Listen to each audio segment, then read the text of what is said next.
है, तो अब हम रुद्र संहिता में प्रवेश करेंगे। किसमें? रुद्र संहिता में। तो रुद्र संहिता में कितने खंड हैं? 3 खंड। रुद्र संहिता को 3 खंडों में विभाजित किया गया। कितने खंडों में? 3 खंडों में। तो सबसे पहला जो खंड है वो सृष्टि खंड है, और उसके बाद दूसरा खंड आता है सती खंड, और तीसरा खंड आता है उमा खंड। सती माता का चित्रण आएगा, पार्वती मैया का चित्रण, और सृष्टि की रचना कैसे हुई वो चित्रण आएगा। तो सौनकारी ऋषि मुनि पूछते हैं सूत जी से, ये कथा हम लोग वहीं से शुरू कर रहे हैं, ये तो आपको फिर पीछे से बताने की तो आवश्यकता है नहीं।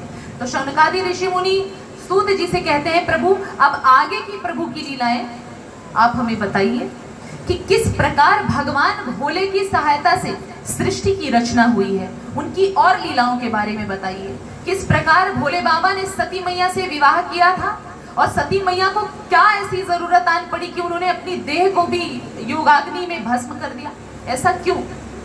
और किस प्रकार से माता पार्वती से उनकी शादी विवाह हुआ, आप विस्तार पूर्वक बताइए। और जो है सृष्टि की रचना करने के लिए क्या क्या उद्गम करना होता है, क्या क्या प्रयास करना होता है, ये सब भी हमें बताइए। सूत जी ने बोला कि आपने लोक कल्याणार्थ बहुत अच्छा प्रश्न करा है, अवश्य ही आप सबों को इसका उत्तर मिलेगा। कि देखिए एक बार की बात है, यही प्रश्न जो प्रश्न तुम मुझसे कर रहे हो वही प्रश्न नारद जी भी ब्रह्मा जी से किए थे। क्यों किए थे? अब नारद जी को तो लगा ब्रह्मा जी सृष्टि के रचयिता है, सृष्टि की रचना करते हैं, तो ब्रह्मा जी से महान तो कोई हो ही नहीं सकता, ब्रह्मा जी से ऊपर तो कोई हो ही नहीं सकता, मेरे पिता सबसे महान है। जब पूछने गए कि पिताजी आप किसका ध्यान करते हैं, अब उनके पुत्र हैं, अब देखते हैं ये 2 रात दिन सुबह शाम दोपहर त्रिकाल संध्या में लगे रहते हैं, ये न जाने किसका ध्यान करते हैं। पिताजी आप किसका ध्यान करते हो? कहते बेटा मैं परब्रह्म का ध्यान करता हूँ, मुझसे भी बड़ा परब्रह्म है शिवाय, हमारे महादेव, हमारे जो महादेव है वो परब्रह्म है, उनसे बड़ा इस दुनिया में कोई है ही नहीं, जिसका न कोई आदि है, न अंत है, न मध्य है। मैं उन्हीं का अंश हूँ, और मैं जो कुछ भी कर पा रहा हूँ, सृष्टि की रचना भी मैं तभी कर पा रहा हूँ, सृष्टि की रचना भी मैं तभी कर पा रहा हूँ क्योंकि मैं उनका अंश हूँ, और उनका मैंने तपस्या किया है, और तपस्या की शक्ति से ही मेरे अंदर ये जो है शक्ति आई है, पावर आया है, जिसकी वजह से मैं सृष्टि का रचयिता बना। इसलिए हे नारद तुम भी तपस्या करो। तो नारद जी ने कहा जो आज्ञा, पहले तपस्या करो, तपस्या के काबिल बन जाओगे, तब भगवान तुम्हारा चुनाव करेंगे कि तुम्हारे साथ क्या करना है क्या नहीं करना है। भगवान की शक्तियों को भी, भगवान के स्वरूप को भी वही समझ सकता है जिस पर भगवान की कृपा होती है। भगवान की कृपा हुए बिना हम भगवान की शक्ति को जान ही नहीं सकते हैं, या भगवान की जो ईश्वरता है, जो ऐश्वर्य है, जो भक्ति में जो ज्ञान है, उसका अनुभूति भी हमें नहीं हो सकता। बिनु हरि कृपा मिले ही नहीं संता, ना हरि की कृपा के बिना सच्चा संत मिलता है, और ना ही हरि की कृपा के बिना सच्ची भक्ति जागृत होती है। तो एक समय की बात है, अब हमारे नारद जी तपस्या करने जो है निकलते हैं। तपस्या करने के लिए उन्होंने सबसे अच्छा स्थान क्या देखा? कैलाश पर्वत।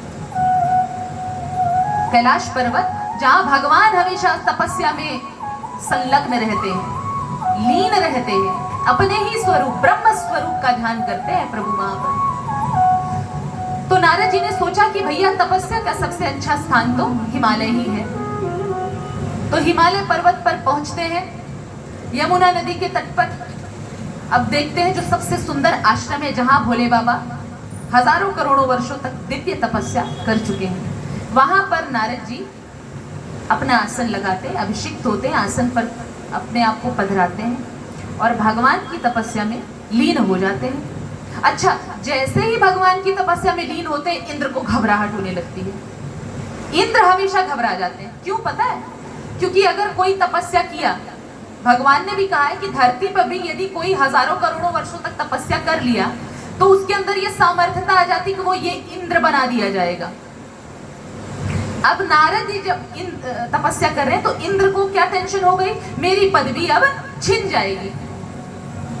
कामदेव का आवाहन करते हैं, तुरंत कामदेव को बुलाते हैं कि कामदेव मेरे मित्र, तुमको एक कार्य करना पड़ेगा। हाँ मित्र, बिल्कुल बताओ। तुमको कैलाश पर्वत पर जाना होगा। क्यों जाना होगा कैलाश पर्वत पर? नारद की तपस्या को भंग करना होगा। नारद के भीतर काम वासना जागृत करनी होगी। ठीक है, अवश्य जाएंगे भाई, मित्रता किए है तो निभाना तो पड़ेगा ही। अब कोई शराब पीता है, शराबी का मित्र शराब पिलाएगा उसे, शराबी अपने मित्र को शराब पिलाएगा तो उसका मन नहीं होगा, तो भी बोलेगा नहीं नहीं ये मेरा मित्र है, इसका मन रखने के लिए चलो एक सिप लगा लेते हैं। अब कामदेव भी कि नहीं ऋषि मुनि है, मैं क्यों तपस्या भंग करने जाऊं, ये नहीं सोचा, नहीं जाना है, चला गया कैलाश पर्वत पर पहुंचता है। अब तपस्या भंग करने के लिए कामदेव ने अपने 5 बाण जो है छोड़े, पुष्प बाण। अब 5 बाणों का उसने संधान किया, छोड़ता है, लेकिन नारद मुनि पर कोई असर नहीं पड़ता है। अब कामदेव परेशान होकर इंद्र के पास वापस चले जाते हैं। महाराज मैंने बहुत कोशिश की, न जाने इस मुनि की पता नहीं कौन सी तपस्या है, मैं इसे नहीं भंग कर पाऊंगा, मेरे अंदर इतनी सक्षमता नहीं है। नारद जी और घबरा गए, अब क्या करना है। इंद्रदेव जी और घबरा गए, अब क्या करना है। इंद्रदेव जी वहां पहुंचते हैं, कोशिश करते हैं बहुत, वो भी अब जब कामदेव कुछ नहीं कर सकता तो इंद्र क्या कर सकते हैं। तब इंद्र ने अपने आप को सरेंडर कर दिया, नारद मुनि के श्री चरणों में अपने आप को समर्पित कर दिया कि इन मुनि का जो है, इनके भीतर काम वासना हम भी जागृत नहीं कर सकते। उनको प्रणाम करके अपने लोक को चले गए। अब जैसे ही उनकी आंख खुली, किनकी तपस्या पूरी हुई, नारद जी की आंख खुली। अब वो तो सोचते हैं कि अरे वाह क्या बात है, देखो मैंने काम को भी परास्त कर दिया। अब यही मैं आ गया, उनके भीतर क्या आ गया, मैंपन का मतलब क्या होता है, अहंकार। और यही भगवान का आहार होता है, जहां आया मैं वहीं आया विनाश। यदि अपना विनाश करना है तो ये मैंपन लाओ जिंदगी में, यदि अपना कल्याण करना है तो मैंपन कभी मत लाओ। ये मैं कर रहा हूं या ये मेरा बच्चा है, ये मेरी बच्ची, प्रभु नहीं, ये आपके हैं, मैं भी आपकी ही हूं। कहा जाता है ना, एक बड़ी प्यारी स्तुति कहते हैं, तुम हमारे थे प्रभु जी, तुम हमारे हो, तुम हमारे ही रहोगे, ओ मेरे प्रभु जी। हम तुम्हारे थे प्रभु जी, हम तुम्हारे हैं, हम तुम्हारे ही रहेंगे, ओ मेरे प्रभु जी। कि हे प्रभु, हम भी आपके हैं, जो कुछ भी दिया हुआ है सब कुछ आपका है, आपके ही श्री चरणों में समर्पित है, अब आप ही संभालिए। हमेशा यही भाव होना चाहिए। फिर देखिए कल्याण ही कल्याण है। नारद मुनि इतने बड़े मुनि होने के बावजूद भी उनके अंदर ये अभिमान आ गया। अब ये अभिमान आ गया, मैंने कामदेव को पराजित कर दिया, त्रिकाल दृष्टा हूं, मुझे काम वासना नहीं सताई। अब ये बात बताने के लिए किसके पास जाते हैं, ब्रह्मा जी के पास जाते हैं। ब्रह्मा जी से बताते हैं, पिताजी मैंने कामदेव को पराजित कर दिया अपनी तपस्या से। तो पिताजी ने बोला, कोई उछाल मारने की जरूरत नहीं है, अच्छा काम नहीं किया है, ये प्रभु की कृपा से ही हुआ है। ठीक है, मुझे तो बता दिया, मैं तुम्हारा पिता हूं, लेकिन मैं तुम्हारे पिता होने के नाते ये बता देना चाहता हूं, ये अहंकार नारद अच्छा नहीं है, मुझे तो बता दिया, ये बात किसी और को जाके मत बताना। लेकिन नारद ने बोला, अब अंदर ही अंदर, ऐसे कैसे नहीं बताऊं, इतना बड़ा काम जो मैंने किया है, कामदेव को जीतने का कार्य मैंने किया है। शिव जी के पास पहुंच गए। शिव जी को भी बोलते हैं कि हे शिव जी, आपको पता है, शिव जी को तो सब कुछ पता है, मैंने कामदेव को परास्त कर दिया। शिव जी की कृपा से ही तो नारद ने कामदेव को पराजित किया है, ये नहीं पता है, उनकी महिमा को नहीं जान रहे हैं, अभी ये जान पा रहे हैं। क्यों पराजित कर दिया था, क्यों पराजित कर दिया नारद ने कामदेव को, क्योंकि भगवान शिव वहां पहले तपस्या कर चुके हैं। भगवान ने ही तो सबसे पहले कामदेव को भस्म किया था। अपना त्रिनेत्र खोला, कामदेव बाधा कर रहा था, त्रिनेत्र खोलते कामदेव भस्म हो गया था। तो भगवान ने तभी से ये घोषणा कर दी थी कि यहाँ पर आकर, जहां मैंने मेरी तपो स्थल पर कोई भी बैठ करके यदि तपस्या करेगा तो दुनिया का ब्रह्मांड में, दुनिया तो क्या पूरे ब्रह्मांड में ऐसा कोई नहीं होगा जो उसके भीतर काम वासना जागृत कर सके। लेकिन ये नारद को नहीं पता चलता है। तो अब नारद शिवजी से बोलते हैं, शिवजी बोलते हैं ठीक है मुझे तो बता दिया है, लेकिन अपने इष्ट, नारद के इष्ट कौन है? नारायण। नारायण को मत बताना। मुझे बता दिया ठीक है, नारायण को मत बताना। लेकिन नारद जी के अंदर वो बात पचे कहां से? और प्रभु को अपनी लीला का भी विस्तार करना है। अगर नारद जी के भीतर यदि मैंपन नहीं आता, अहंकार नहीं आता, तो रामचरितमानस कैसे रचा जाता? रामचरितमानस की रचना कैसे होती? भगवान राम लीला कैसे करते? इसलिए नारद जी को भी लीला करनी ही करनी थी। अब नारद जी पहुंच गए, ये बात बताने के लिए बड़े एक्साइटेड हैं, बड़े उत्साहित हैं। तुरंत पहुंचते हैं वैकुंठ में। नारायण नारायण, हमें आपसे एक बात करनी है, जल्दी आइए। लेकिन लक्ष्मी जी के पास से आ जाइए, पर्सनल बात करनी है थोड़ी। ठीक है नारद जी, बिल्कुल बताइए। हमने कामदेव को परास्त कर दिया है। अरे वाह नारद, तुमने कामदेव को परास्त किया? तुम तो हुई त्रिकाल दृष्टा और भगवान की कृपा है। जी जी बिल्कुल बिल्कुल, लेकिन परास्त तो मैंने किया है ना। कृपा भले ही आपकी होगी, लेकिन परास्त तो मैंने किया है। अच्छा ठीक है। अब कहते हैं प्रभु मैं चलता हूँ, आप कृपा करना, कृपा ऐसे बनाए रखिए। अब सोचते हैं कि नारायण के परम भक्त है नारद जी, और भगवान अपने भक्तों का कल्याण किए बिना कैसे रह सकते हैं? तो कहते हैं ठीक है, अब ये अहंकार दूर, तुम्हारे भीतर जो अहंकार की बीज जागृत हो गई है, उसे सर्वनाश करने का कार्य मेरा है। देखिए भगवान यदि कुछ करते हैं, दुर्जनों का या फिर राक्षसों का, हिरण्यकशिपु हुआ, रावण हुआ, कंस हुआ, इनको भगवान ने मारा भी तो उनके कल्याण के लिए। जब जब मारा तब तब तारा। भगवान सबका कल्याण ही करते हैं, किसी का नुकसान नहीं करते हैं। तो फिर क्या हुआ? नारद जी जैसे ही चले रास्ते में, तो भगवान ने क्या किया? भगवान तो कुछ भी करने में समर्थ है। भगवान ने एक विशाल का नगर बना दिया महाराज, नगर। और उस नगर में सब कुछ है, सब कुछ है, पूरा एक, जैसे लग रहा है पूरा एक लोक ही है। उस नगर में क्या नहीं है? गांव भी है, नगर भी है, उद्यान भी है, बड़े बड़े राजा महाराजा भी हैं, सब कुछ है। अब नारद जी सोचे अरे बाप रे बाप, मैं कौन से नगर में आ गया? इतना सुंदर सा नगर है। और वहां पर एक बहुत बड़े राजा थे, शीलनिधि नाम के राजा। किस नाम के? शीलनिधि नाम के राजा थे, बहुत बड़े राजा थे। अब उन नारद ने, मतलब उनके अंदर ये कौतूहल जागृत हुआ, अरे बाप रे बाप, इतने बड़े राजमहल, इतने बड़े राजा, क्यों ना चल के इनके यहाँ पे प्रवेश करूं, देखूं थोड़ा कैसा राज कार्य चल रहा है। तो नारद उनके राजमहल में प्रवेश करते, शीलनिधि नाम के राजा के यहाँ पे प्रवेश करते हैं। ये भगवान ने नारद का अभिमान तोड़ने के लिए सब कुछ किया है। अब राजमहल के भीतर नारद जी पहुंचते हैं।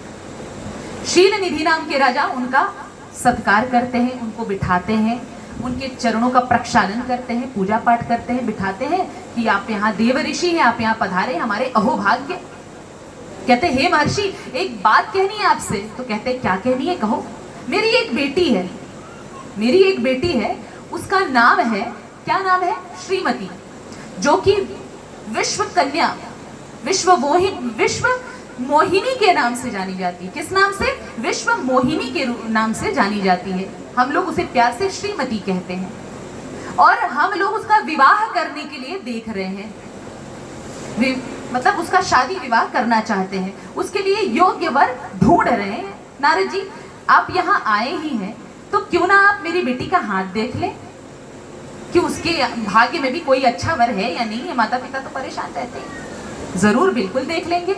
अब जैसे ही देवी श्रीमती आती हैं, देखते ही मान तो नारद जी के सट्टे पट्टे सब गुल, एक टकटकी लगा के विश्व मोहिनी, उस जो कन्या है बनी हुई है, उसको नजर गड़ा के बस देख रहे हैं। उनकी नजरें ही वहां से नहीं हट रही है महाराज, हट ही नहीं रही है। तो बोलते हैं, अब शीलनिधि राजा से बोलते हैं, महाराज अब थोड़ा सा स्पर्श करके बोलते हैं कि अरे महाराज आप कहाँ खो गए? कहीं नहीं कहीं नहीं, मैं तो इसका कुंडली देख रहा हूँ, इसके लिए बहुत अच्छा वर मेरे दिमाग में है, मैंने सोच लिया है कि वो कौन सा वर। अच्छा ठीक है। तब नारद जी वहां से निकलते हैं। अब नारद जी सोचते हैं कि मैं क्या करूं, ये कन्या तो मुझे किसी भी हाल में चाहिए, मुझे तो शादी करनी है इस कन्या से, लेकिन करूं तो करूं क्या मैं, किसके पास जाऊं, कौन मेरी सहायता करेगा। अब ऐसे हाल में, ऋषि मुनि के हाल में तो वो तो मुझे वरेगी नहीं, वो तो पूरे ब्रह्मांड की सुंदरी, उससे सुंदर मैंने कोई कन्या देखी ही नहीं जगत में। हो ना हो मेरे अब इष्ट के पास मुझे जाना चाहिए, नारायण के पास जाना चाहिए मुझे। अब दौड़े दौड़े नारायण के पास जाते हैं। नारायण नारायण मुझे आपसे काम आन पड़ा है। बिल्कुल बिल्कुल बताओ। नहीं, लक्ष्मी जी से थोड़ा साइड में आ जाइए, पर्सनल बात थोड़ी पर्सनल है प्रभु। बिल्कुल बिल्कुल। तो पर्सनल बात करने के लिए नारायण नारद जी के सम्मुख पहुंचते हैं। अब नारद जी कहते हैं कि प्रभु एक बड़ी सुंदर सी कन्या है, मैं रास्ते में जा रहा था, बड़ा सुंदर नगर है, वहां पे शील निधि नाम का एक राजा है, उनकी बड़ी सुंदर सी विशाल लोचना कन्या है, उनका नाम है श्रीमती। हे प्रभु ऐसी कोई कृपा कर दीजिए जिससे मेरा उनके साथ विवाह हो जाए। या तो प्रभु आप ऐसा काम करिए, आप चेहरा ना अपने जैसे दे दीजिए मुझे। शरीर तो ऐसे ठीक है, लेकिन आप चेहरा जो है अपना लगा दीजिए, क्योंकि जगत में ब्रह्मांड में भगवान विष्णु से सुंदर तो कोई हो ही नहीं सकता। और जब आपका रूप दे दोगे प्रभु और मैं वहां पे पहुंचूंगा, जयमाल जब होगा और भी राजा महाराजा आए रहेंगे ब्रह्मांड भर के, लेकिन जब मैं आपका रूप लेकर वहां पहुंचूंगा तो वो कन्या 101% मुझे ही वरेगी। तो भगवान ने कहते बिल्कुल बिल्कुल नारद। कहते प्रभु अब आपके ही ऊपर है मेरा कल्याण। तब नारद जी ने कहा जब कल्याण का नाम ले लिया तो बिल्कुल कल्याण होगा, अब तुम जाओ। तो शरीर तो बिल्कुल नारद का ही है, नारद देख पा रहे हैं। अब चेहरा भगवान ने कैसा दे दिया है, वानर का दे दिया महाराज। बोलिए बजरंगबली हनुमान की जय।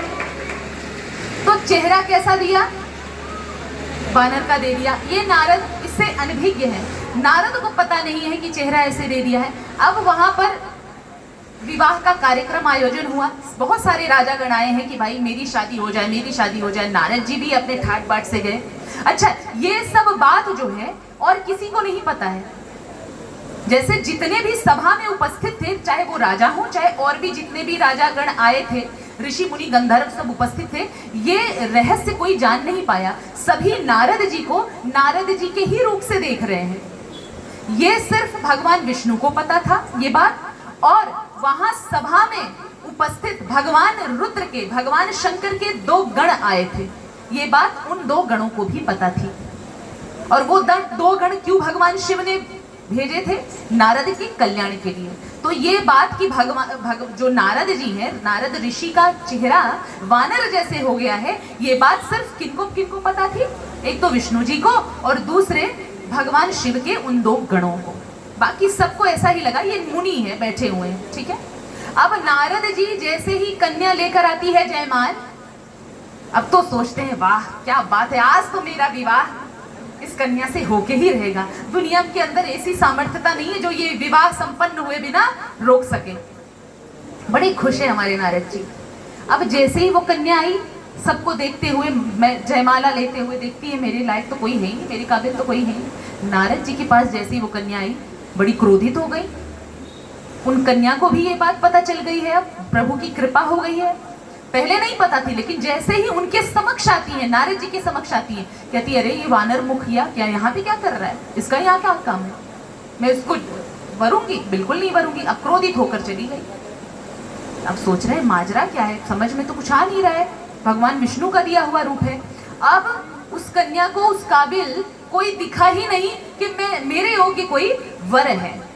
और वहां पर प्रभु चतुर्भुजी नारायण देव प्रकट हो जाते हैं। बोलिए परम पिता पर ब्रह्म परमेश्वर की जय। हमारे नारायण जी वहां पहुंचते हैं। अब वो कन्या नारायण को वर देती है। अच्छा, उसी समय सब कुछ जो पहले था, सब कुछ अकस्मात गायब हो जाता है, अंतर्ध्यान हो जाता है। न वहां पर वो कन्या है, न वहां भगवान विष्णु है, न वहां पर सभा है, सब कुछ गायब। अब नारद जी बड़े चिंतित हैं। गण आए, भगवान शिव के वहां जो बैठे हुए गण हैं। अरे नारद जी, आप जिस कन्या के वरण के लिए बात सोच रहे हो वो तो ब्रह्मांड सुंदरी है। आपने अपना पहले मुंह देखा था कि नहीं देखा था? आपका मुख तो देख लो, वानरों जैसा शकल लिया है आपने। अब वो तो बड़े क्रोधित हो गए। नारद जी बड़े क्रोध, पहले शीशे में जाके, नारद जी अगर आपको शीशा नहीं मिल रहा है, ले आ रहे हैं हम शीशा, ये देखिए, मुंह देखिए अपना कैसा है। अब तो जैसे ही मुख देखा नारद जी ने, क्रोध के मारे आग बबूला हो गए महाराज। अब दो गण शिव के वहां थोड़े से हंसी आ गई उनको, क्रोधित हो गए कि मूर्ख, तुम दोनों को मैं श्राप देता हूं कि तुम दोनों का जन्म ब्राह्मण ऋषि के वीर्य से होगा, लेकिन तुम लोग राक्षस कुल में पैदा होगे। बोलिए भक्तवत्सल भगवान की जय। उन दोनों गणों को भगवान नारद का श्राप मिलता है। अब नारद को क्रोधित देखते हैं तो कहते हैं कोई बात नहीं, श्राप को हम शिरोधार्य कर लेते हैं। और ये ऋषि मुनि अभी बहुत ज्यादा क्रोधित थे, इनको इसलिए समझाना यहाँ पर उचित नहीं है, तुरंत चले जाते हैं वहां से। बाद में समझाएंगे, जब थोड़ा काम डाउन हो जाएंगे, थोड़ा धैर्य वाले हो जाएंगे, तब कुछ बोलेंगे, नहीं तो अभी और कोई श्राप दे देंगे, एक ही श्राप में हम लोग को भुगतना पड़ेगा। तो वहां से चले जाते हैं। अब ये दौड़े दौड़े आग बबूला होकर किसके पास जाते हैं? भगवान विष्णु के पास में। कहते हैं, विष्णु चल इधर आ, तुमने अपने आप को समझ के क्या रखा है कि तुम नारायण हो तो कुछ भी कर लोगे? तुम तो हो ही छलिया, तुम्हारा तो काम ही यही है। तुमने हिरण्यकशिपु को भी कैसे मारा? छल से ही मारा। कंस को भी छल से ही मारा। तो तुम यहाँ पे मेरे साथ छल करने चले हो? क्या तुमको ये नहीं पता है कि तुम्हारे अंदर यदि सामर्थ्यता है तो एक ब्राह्मण में भी, एक सच्चे संत में भी वो ताकत होती है कि वो भी ईश्वर को भी श्राप देने में सक्षम होता है। तो आज मैं भी तुमको ये श्राप देता हूँ कि जिस तरीके से एक स्त्री के वियोग में मैं दुखी हो रहा हूँ, उसी तरीके से आगे आने वाले समय में तुमको भी स्त्री के वियोग में ही रोना पड़ेगा। और जो मुख तुमने मुझे दिया है ना भगवान, जो मुख तुमने मुझे दिया है वही मुख तुम्हारा सहायक बनेगा, वही वानर तुम्हारे सहायक बनेंगे। तो भगवान नारायण तो है ही है शीतल, सरल, सहज एकदम। उन्होंने श्राप को शिरोधार्य किया, और जैसे ही भगवान नारायण ने श्राप को शिरोधार्य किया, वैसे ही नारद का जो माया मोह का पर्दा था वो भगवान शिव ने हर लिया। क्यों? भगवान शिव का काम हो गया। भगवान राम को राम लीला करना है, त्रेता युग में राम का आगमन होना है, इसीलिए तो शिव ने अपनी माया का पर्दा डाला है नारद जी पर। माया का पर्दा हटाया, वो मोह छूटते ही नारद को ऐसा लगा, अरे बाप रे बाप, मुझसे पाप हो गया है प्रभु, मैंने आपको, मेरी कोई औकात नहीं, मैंने आपको श्राप दे दिया प्रभु, मेरी क्या औकात है, मुझसे इतनी बड़ी गलती आन पड़ी प्रभु, मुझे क्षमा करिए प्रभु, मैं क्या करूं? अब मेरे से जो पाप बन गया है मैं इससे छुटकारा कैसे पाऊं? तो भगवान नारायण कहते हैं कोई दिक्कत नहीं है, इससे छुटकारा पाने का एक ही तरीका है, तुम तपस्या करो, तुम तपस्या करो और भगवान शिव की आराधना करो। भगवान शिव में ही वो ताकत है जो तुम्हारा पूर्ण रूप से कल्याण कर सके, और ये जो पाप तुमसे बन पड़ा है वो भी वो दूर करने में सक्षम है, काटने में सक्षम है। बोलिए भक्तवत्सल भगवान की जय।